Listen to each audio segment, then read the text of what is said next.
ইরানে যে গণঅভ্যুত্থান হতে যাচ্ছিল সেটা এই মুহূর্তে মোটামুটি নিয়ন্ত্রণে নিয়ে আসতে পেরেছে ইরানের রেজিম। এই গণঅভ্যুত্থান আপাত দৃষ্টিতে যে সফল হলো না এখন পর্যন্ত, সেটা দেখে আমাদের সেনাপ্রধান জনাব ওয়াকারুজ্জামানের কথা মনে পড়ল, আমাদের গণঅভ্যুত্থানের কথা মনে পড়ল।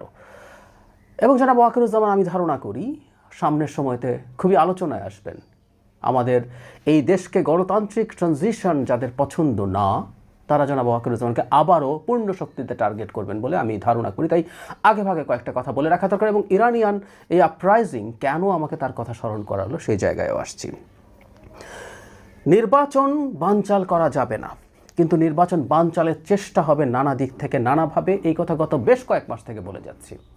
এই দেশের বহু মানুষের নির্বাচন হবে কি হবে না এই ধরনের কনফিউশন থাকলেও আমি একদিনের জন্য এই কনফিউশন রাখিনি। কেন রাখিনি সেটা নিয়ে আমার নিজস্ব ব্যাখ্যা বহুবার দিয়েছি। কিন্তু চেষ্টা যে হবে বলছি, ফলে কিছু হত্যাকাণ্ড হতে পারে, জনাব ওসমান হাদির মতো বা ছাত্র দলের সাথে সংঘাত আছে এমন কোনো ছাত্রনেতা বা কোনো ক্যান্ডিডেট কেউকে টার্গেট কিলিং করে একটা হাঙ্গামা বাঁধিয়ে দেওয়ার চেষ্টা হতে পারে, এটা একটা দিক। কিন্তু আমি যেটা ধারণা করি সেটা হচ্ছে নির্বাচন যত ঘনিয়ে আসবে, মাঠে যে কোনো রকম পরিস্থিতি উদ্ভব হলে সেটা নিয়ে সেনাবাহিনী প্রধানকে আবার টার্গেট করা হবে এবং তাকে বিরাট একটা পাপের তালিকা দিয়ে তার অপসারণ চাওয়া হবে। এটা আমরা মোটামুটি নিশ্চিতভাবে বলতে পারি। আমি এটা দাবি করছি না 5 আগস্ট পরবর্তী সময়ে জনাব ওয়াকারুজ্জামান সব ক্ষেত্রেই সঠিক কাজ করেছেন, কোনো কোনো ক্ষেত্রে তার কোনো ভুল থাকতেও পারে, এটাকে উড়িয়ে দেওয়া যায় না। কিন্তু এই ভদ্রলোক বাংলাদেশের ইতিহাসের অংশ হয়ে থাকবেন, কারণ এই 5 আগস্ট সফল হওয়ার পেছনে তার অসাধারণ রোল। এবং পরবর্তীতে তিনি আমাদের এই ধরনের দেশে যেটা ঘটে, সেনাপ্রধানদের খুব অ্যাডভেঞ্চারাস হয়ে ক্ষমতা নিয়ে নেওয়ার যে চেষ্টা, সেটা থেকে নিজকে তিনি সরিয়ে রেখে জনাব নুরুদ্দিন খান এরশাদ পতনের পর এই ধরনের রোল প্লে করেছিলেন। একই রকম একটা রোল তিনি প্লে করছেন। রাদার যারা নির্বাচন না হতে দিয়ে বা এটা একটা বিপ্লব বলে একটা বিপ্লবী সরকার বানিয়ে রাষ্ট্র ক্ষমতা অনির্দিষ্টকালের জন্য ক্যাপচার করে ফেলতে চেয়েছিলেন, সেটার ক্ষেত্রে বড় বাধা হয়ে দাঁড়িয়েছিলেন জনাব ওয়াকারুজ্জামান। এই কারণেই আসলে তাকে নানাভাবে টার্গেট করা হয়েছে। যেখানে যাই ঘটুক না কেন ওয়াকার দায়ী। এই ক্যাম্পেইন ক্রমাগত চলেছে, এটা আবারও চলবে, কোনো সন্দেহ নেই। কারণ তিনি দীর্ঘদিন থেকে নির্বাচনের পক্ষে তার অবস্থান স্পষ্টভাবে জানিয়েছেন। কেউ কেউ প্রশ্ন তুলেছেন একজন সেনাপ্রধান হিসাবে তিনি এভাবে কথা বলতে পারেন কিনা, অবস্থান জানাতে পারেন কিনা, সেই তর্কে এখন আর ঢুকছি না। আমার আর্গুমেন্ট ছিল বিশেষ পরিস্থিতিতে এটা খুব অস্বাভাবিক হিসাবে আমরা দেখব না। ইরানের গণঅভ্যুত্থান প্রসঙ্গে কেন জনাব ওয়াকারের কথা মনে উঠল? আমরা যারা ইরানের গণঅভ্যুত্থান ফলো করছি তারা খেয়াল করছি অ্যাপারেন্টলি এটাকে ইরানের রেজিম নিয়ন্ত্রণ করে ফেলতে পেরেছে। কিন্তু এই গণঅভ্যুত্থান আমাদের চাইতেও রক্তাক্ত ছিল, আমাদের চাইতেও ভায়োলেন্ট ছিল।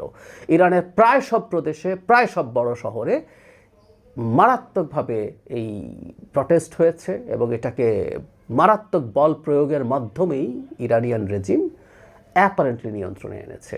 আমাদের মতো ইন্টারনেট ব্ল্যাকআউট সহ সব হয়েছে, লেথাল ওয়েপন ইউজ করা হয়েছে, প্রচুর ঘটনা। এবং ইরান যেহেতু গ্লোবাল জিওপলিটিক্সের খুব গুরুত্বপূর্ণ পয়েন্টে আছে, তাই মিস্টার ট্রাম্পও খুব সিগনিফিক্যান্টলি এটাতে রিয়্যাক্ট করেছেন, তার অ্যাটিটিউড দেখিয়েছেন, তার অবস্থান জানিয়েছেন।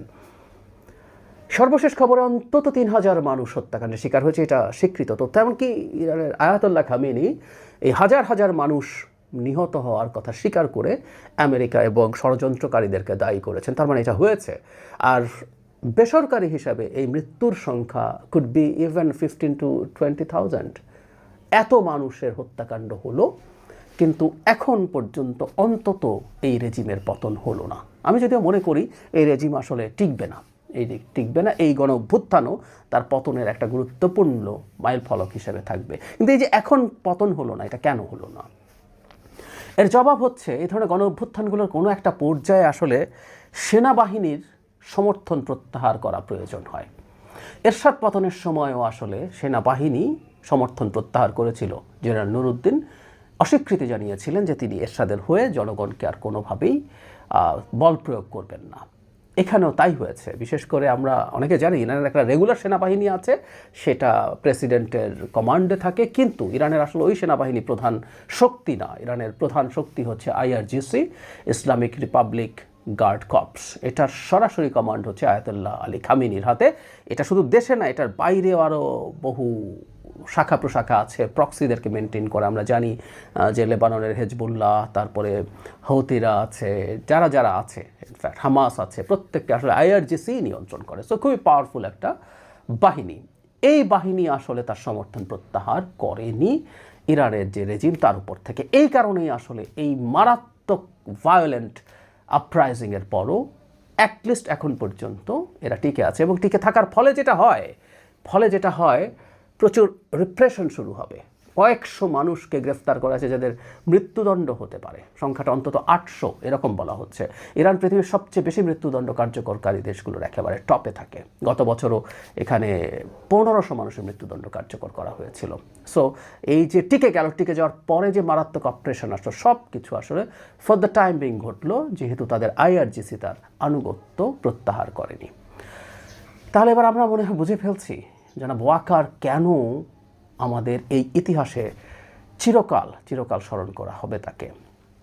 সেটা হচ্ছে তিনি শেখ হাসিনার উপর থেকে যদি সমর্থন প্রত্যাহার না করতেন তাহলে শেখ হাসিনা টিকে যেতে পারত, অসংখ্য মানুষের মৃত্যু হতে পারত, এবং তিনি যদি বিরোধিতা করার পর যদি পাল্টা কিছু হয়ে যেতে পারত, অন্য কোনো জেনারেল যদি শেখ হাসিনার পক্ষে গিয়ে এটাকে সামাল দিয়ে ফেলতে পারতো, তিনি মৃত্যুদণ্ডের আসামি হতেন। আমরা দীর্ঘদিন এই কথা বলছি।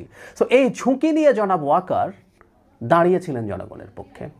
কোনো সন্দেহ নাই যে আমাদের সেনাবাহিনীর মধ্য থেকে নিম্ন পর্যায় পর্যন্ত অল দ্য অফিসার্স তার কিছুদিন আগেই তার শেখ হাসিনার পক্ষে দাঁড়াতে অস্বীকৃতি জানিয়েছেন। এই মাটির সন্তানরা তারা তাদের মতো করে এই কাজটা করেছেন, খুবই চমৎকার। কিন্তু প্রধান হিসাবেও তিনি এই ঝুঁকিটা নিয়েছিলেন। মজার ব্যাপার হচ্ছে এরপরও কিছু মানুষ তাকে ভিলেন বানানোর চেষ্টা করে। কারণটা হচ্ছে ওই যে তিনি এই যে যারা সরকারের ভেতরের একটা অংশ, সরকারের বাইরের একটা অংশ, যাদের একটা অংশ দেশে থাকেন, বিদেশে থাকেন, অমুক গ্যাং তমুক গ্যাং বলে পরিচিত আছেন, কেউ ন্যারেটিভ তৈরি করেন, কেউ এটাকে অ্যাম্প্লিফাই করেন, কেউ অ্যানার্কি তৈরির চেষ্টা করেন, প্রত্যেকের কমন শত্রুদের একজনে পরিণত হয়েছেন তিনি। ফলে আবারও জনাব ওয়াকারুজ্জামান টার্গেট হবেন। আমরা এটা চোখ বন্ধ করে বলে দিতে পারি, আমরা নিশ্চিত থাকতে পারি কতগুলো পাপের তালিকা তাদের দৃষ্টিতে আছে, সেগুলো সামনে আনা হবে। কিন্তু আমরা মনে করি বৃহত্তর স্বার্থে জনাব ওয়াকার যে কাজ জাতির জন্য করেছেন এবং যে দেশের ডেমোক্রেটিক ট্রানজিশনের জন্য এখন পর্যন্ত তিনি যে ধরনের অবস্থা